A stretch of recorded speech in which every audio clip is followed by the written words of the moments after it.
Well, hello there. Today I am drawing this beautiful young girl in charcoal, but this time I am doing it completely freehand. No grid, no trace, just careful observation. And I am doing by using my favorite technique called plumb and level. So stay tuned to find out. Just forget what I was gonna say. Start over. So stay tuned to find out how I use this technique to find the features everywhere. No guesswork and no frustration. So let's go.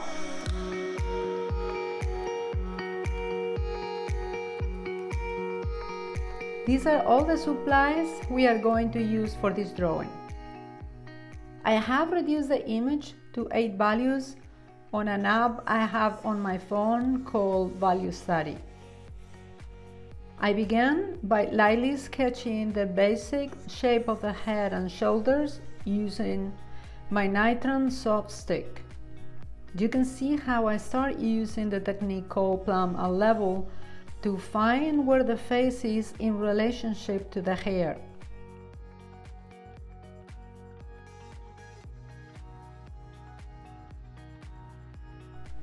Basically, I am trying to figure out how many faces fit on the hair height, and it's exactly the same.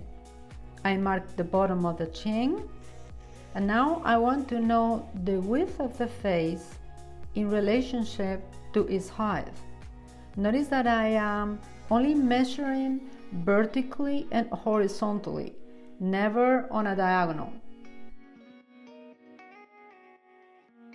You're going to see me using this technique all throughout the drawing, so I'm not going to keep repeating every time that I use it. You will just see it basically by how I'm measuring against. But I am going to tell you a little bit what the plumb and level technique really is. The phrase plumb and level, it is a drawing technique. The literal definition is that it is a foundational perceptual sighting method used to achieve precise spatial accuracy and proportions by establishing perfect vertical and horizontal reference axes. So how this technique works? The terms come from carpentry and construction, where plumb means perfectly vertical, 90 degrees relative to gravity, and level means perfectly horizontal, 180 degrees. In observational drawing, you create this invisible perfect axis using your drawing tool to eliminate visual guesswork. So how do you establish a plumb or vertical alignment? You hold a pencil or a weighted string called a plumb line perfectly straight up and down at arm's length with one eye closed. This is important. You need to keep your eye closed because if you don't, the measures will be off. By superimposing this vertical line over your subject, you can observe exactly what lines up vertically. For example, in portrait drawings such as this one, a plumb line dropped from the corner of the eye might reveal that it aligns perfectly with the outer edge of the nostril.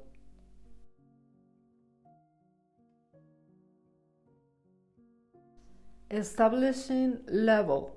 Now the horizontal alignment. You turn your pencil perfectly horizontal.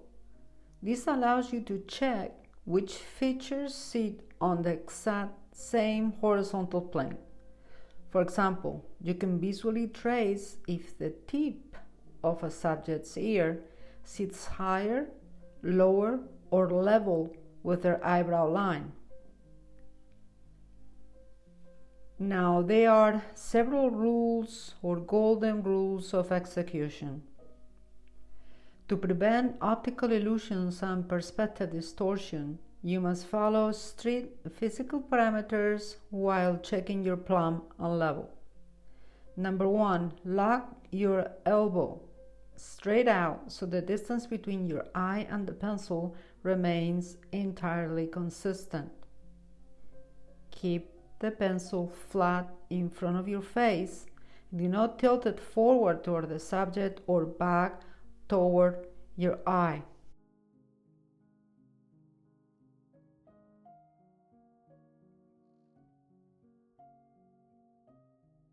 Close one eye to flatten your depth perception,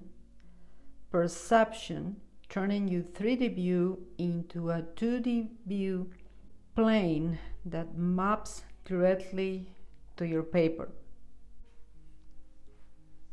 Okay, so now that we got the plumb and level out of the way, you can see how I took care in not to use the pencil on the hair. This was done purposefully, as to not make it too defined. I wanted to create the illusion of texture by defining it only with a short charcoal stick, moving it in circular motions and short strokes. The goal is to create a contrast between the hair and the face and features. Speaking of the hair, you can see on the back of my head there that I completely forgot to comb the back of my head. I was so worried about making this video and this drawing that I didn't realize that the back of my head was messy, so try not to look too close there, please. I keep the pencil very sharp with a long lead, and notice how I hold it very far away from the tip. I do this to prevent from getting too detailed and pressing too hard. If I press too hard and later I want to alter it, it will be very difficult to erase. By holding the pencil lightly ensures I am adding layers slowly and deliberately as I am getting more information. Even if you think the eye placement or nose placement or mouth placement is perfect, trust me on this one, don't do it. Don't press too hard, and definitely don't start adding eyelashes just yet.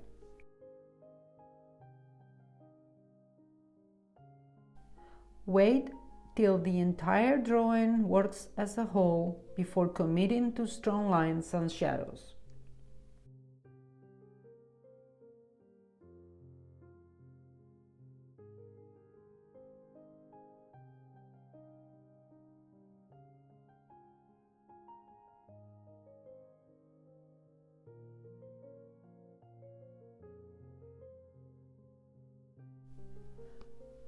I am placing the other photograph now with the values because I want to concentrate on values before I start getting too precious with details, since the colors, all the different values on her skin and the hair are going to be more important at this stage than refining the features.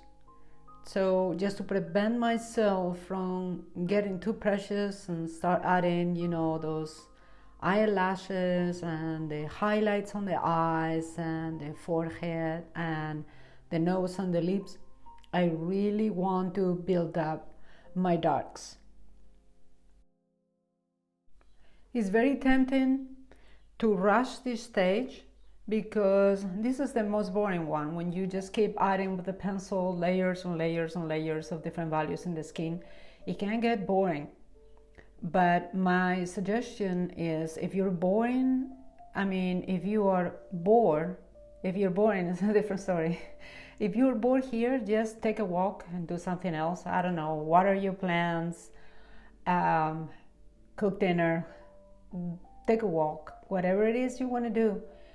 But don't rush this stage or don't jump into features.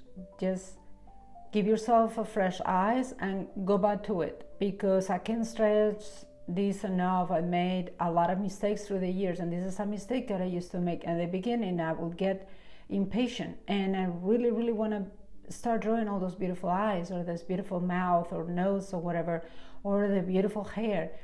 And then later the whole thing will fall apart. Think about building a house. It doesn't matter how beautiful the windows are you want to put in them. You can't put the windows in there until the walls are there. And the walls cannot be there until the ground is there first. So see where I'm going with this? One thing leads to another, but the order of things really is very important here.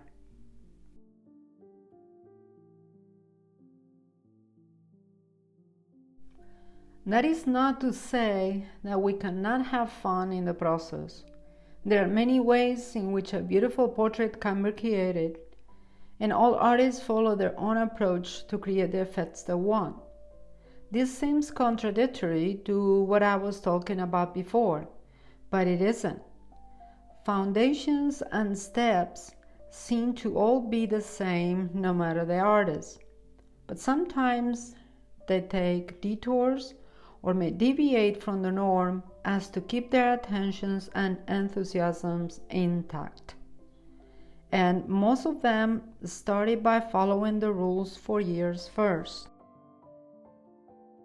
All in all, try to think and retain the passion and curiosity of a child when drawing.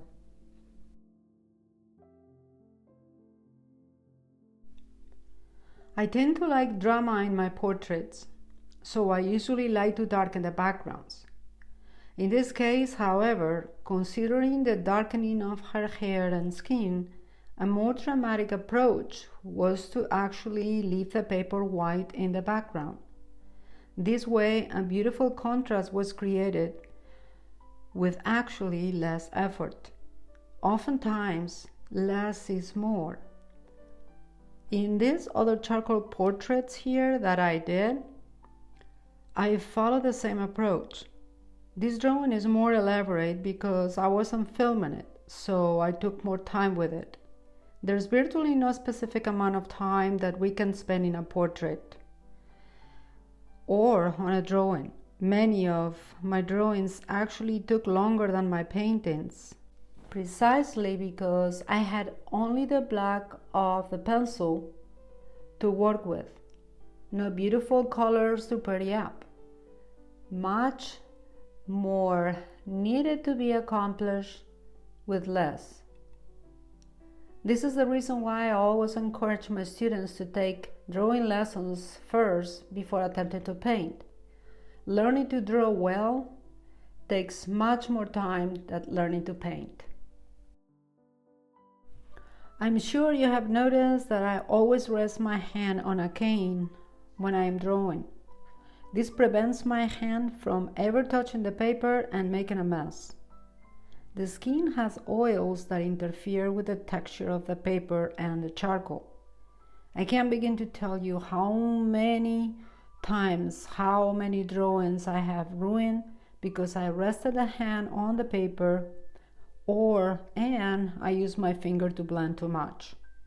Even if you wash your hands thoroughly before, the skin will continue to produce these oils and the whole cycle will continue again.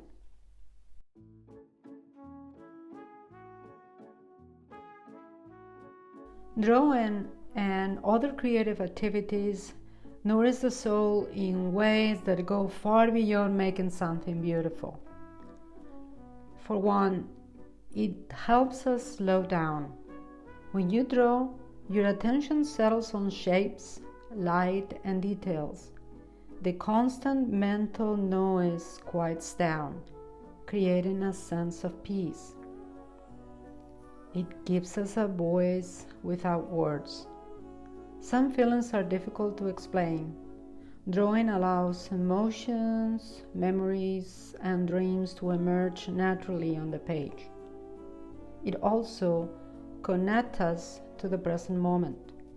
Creativity encourages mindfulness. Instead of worrying about the future or dwelling on the past, you become absorbed in what is right in front of you. you enter what is called the zone. It also builds confidence. Every drawing teaches patience and perseverance. Watching your skills grow over time reminds you that the progress comes through practice. It awakens wonder. Artists notice things others miss: the curve of a flower petal, the play of light on a face, the colors of a sunset. Drawing helps us see the world with fresh eyes. It provides healthy emotional release. Stress, grief, joy, and gratitude can all find expression through art. Many people feel lighter and calmer after a drawing session. It creates a deeper connection with ourselves. Drawing reveals what fascinates us, what moves us, and how we see the world. It becomes a conversation between the hand, the eye, and the heart. It reminds us that beauty matters. In a busy world focused on productivity, creating art is an act of appreciation. It celebrates beauty, imagination, and the uniquely human ability to create. It brings a sense of purpose. Even a simple sketch can leave you feeling fulfilled because you transform a blank page into something that didn't exist before. It nurtures joy. The process itself, not just the finished artwork, can be deeply satisfying. Creativity allows us to play, explore, and experience the simple happiness of making something with our own hands. Drawing is not only about putting marks on paper. It is about learning to truly see, to feel deeply, and to find meaning in ordinary moments. I'm entering now the last stages of the drawing, which include refining and lifting the lights. And that's when the form appears. So I've been talking for quite a while. I'm going to just let you watch this and listen to the music, and I'll be back in a little bit.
it wasn't very important for me at all to capture an exact likeness of the subject.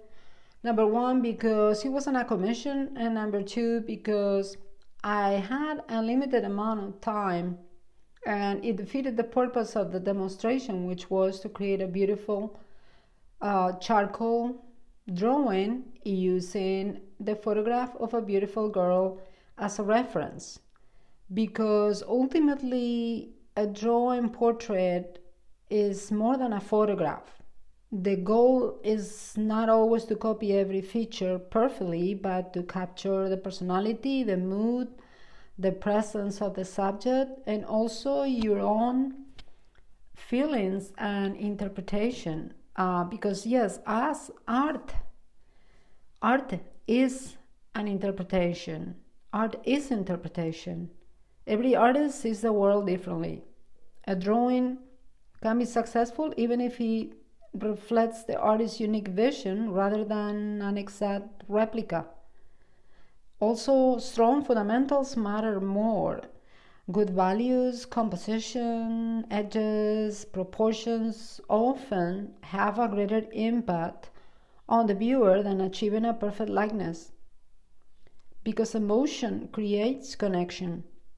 People are often moved by the feeling a portrait conveys rather than by how accurately every feature matches the reference.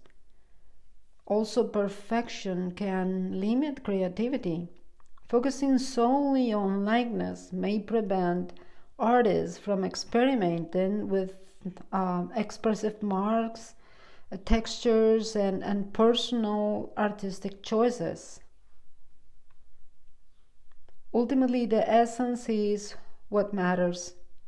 Sometimes a well-observed feature is enough to make a subject recognizable while allowing the artwork to breathe. And drawing ultimately is a language, it's not a photocopy. Just as writers don't repeat reality word for word, artists communicate their experience of what they see.